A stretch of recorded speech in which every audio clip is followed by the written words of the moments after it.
30.545. You just All right, let's take a look at that. So this is going to be, you can do first or second. I like second a little better, just a little more heat in the tires, for my opinion. If you want 2 chances at it, first is not bad though.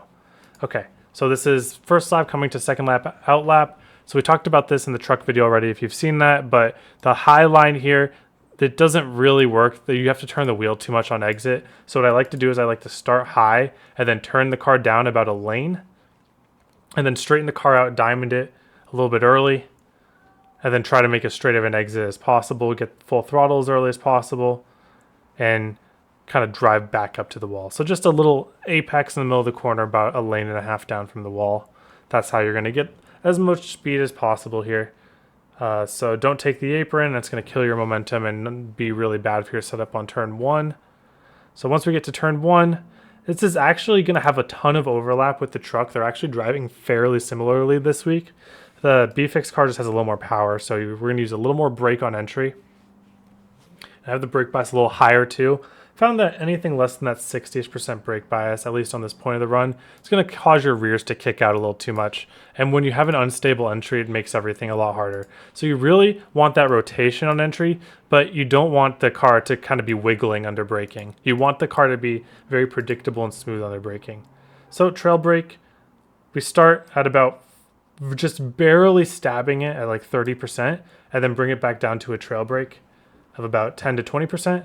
And we try to get a late apex here. So same thing as with C-Fixed here.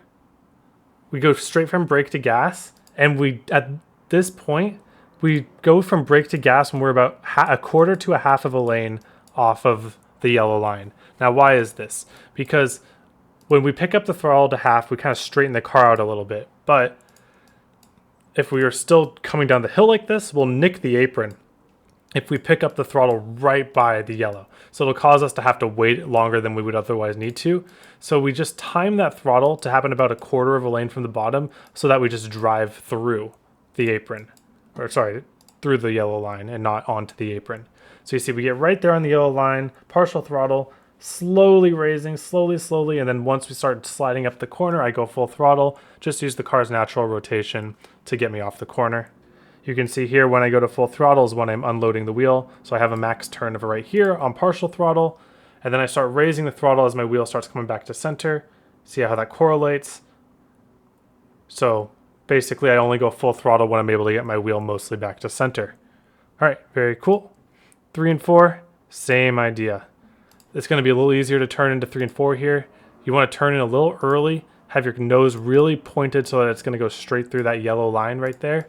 It's really important to get your angle established early in the corner, or else you're going to miss it and run like the second line, which is slow and burns tires. So again, same trail brake to the bottom, same pick up the throttle about a quarter lane from the bottom. I had to wait a little bit longer on that because I think I overcooked it just a tiny bit. And then full throttle as we were able to get the wheel straight, get a little loose.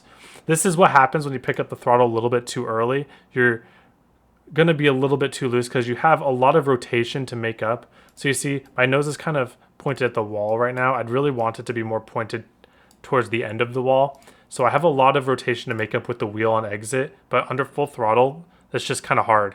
The car doesn't really like that. So make sure when you are going full throttle, you're doing it in the motion of your wheel coming back to center.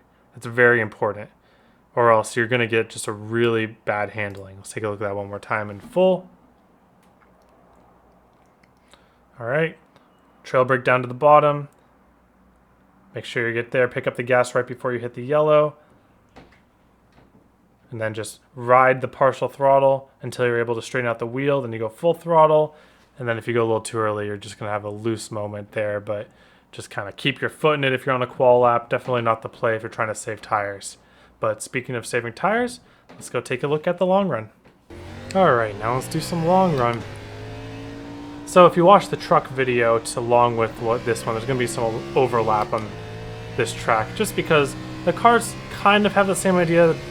Xfinity has a little more power though, but the idea is going to be the same. We want to get the car either neutral in the corner or slightly on the right rear and just preserve that right front tire by running these lines that are fairly similar to the qualifying line.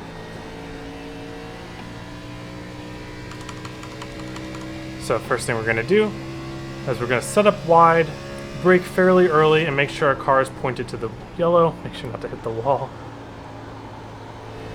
And then just partial throttle until we're unloading the wheel, and then we can go straight. Set up wide, brake, point at the yellow, partial throttle around the whole corner. So as you start sliding up, you wait until the wheel unloads, and then you go full throttle. And that's only 0.2 off of our fast lap. Very good for a long run. 30.748. Set up wide, partial throttle here, slide it up, full throttle. Very, very simple if you break it down like that. Drag the brake down to the yellow line, back to partial throttle immediately, just wrap that bottom, let it slide up a bit, and then drive straight up off the corner. Again, a very good lap time here for what it is. 30. And this is not particularly bad on the tires because we're using the banking on entry. My little trick here at Nashville is you want to turn in even before the corner starts a little bit. Because if you wait too long to turn in, you're going to be using a lot more steering wheel to get down the hill. Whereas if you start that turning process a little early, you're like following the banking into the corner. And that'll just really help you not wear your right front tire on entry.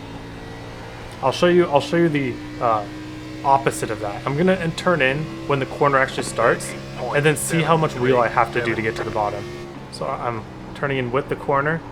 I have to slow it way down. It's like not even getting down there. So it's really hard to hit the bottom unless you are turning in before the corner really is even started. I'll show you right here. So we're starting to turn in even before the corner even starts. We're aiming at the yellow and then using the banking to help us rotate. Very smooth drive. I love how this car is driving. Both the sets for B fixed and C fixed this week are really good. Very happy about it for the fixed side of things.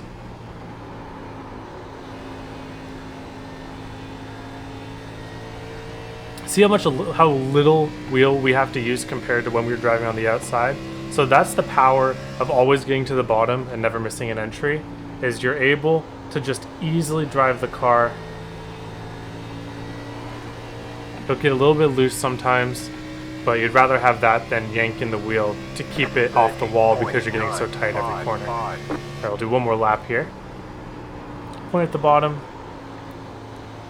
Sliding up a little early here, so I'm just going to hold the partial and then get on the gas a little late. If you notice your car is sliding up a little too much, you definitely just got to hold that partial throttle for a little longer as opposed to going straight and full throttle. But here I can full throttle pretty early, so I'm just going to drive it up to the wall.